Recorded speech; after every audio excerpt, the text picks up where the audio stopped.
ఆంధ్రప్రదేశ్ ముఖ్యమంత్రిగా నిన్న ప్రమాణ స్వీకారం చేసిన చంద్రబాబు నాయుడు ఇవాళ బాధ్యతలు స్వీకరించనున్నారు. ఇవాళ సాయంత్రం 4:41 సచివాలయంలో తన ఛాంబర్లో బాధ్యతలు స్వీకరించనున్నారు.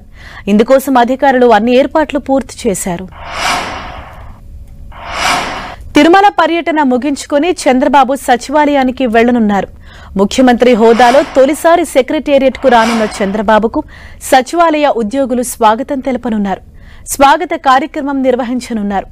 ఈ స్వాగత కార్యక్రమం పూర్తయిన తర్వాత 1వ బ్లాక్లోని సీఎం కార్యాలయానికి చేరుకుంటారు చంద్రబాబు. అక్కడే సీఎంగా బాధ్యతలు స్వీకరించనున్నారు.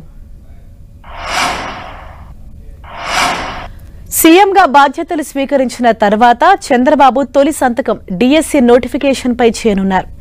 ఎన్నికల సమయంలో నిరుద్యోగులకు మెగా డిఎస్సీ వేస్తామని, తన తొలి సంతకం డిఎస్సీ పైనే ఉంటుందని హామీనిచ్చారు.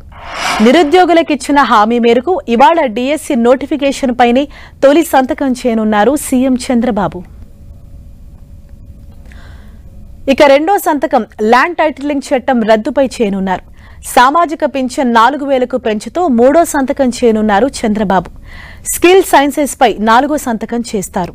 అన్నా క్యాంటీన్ల ఏర్పాటుపై 5వ సంతకం చేయనున్నారు. దీనికి సంబంధించిన దస్త్రాలను అధికారులు సిద్ధం చేశారు.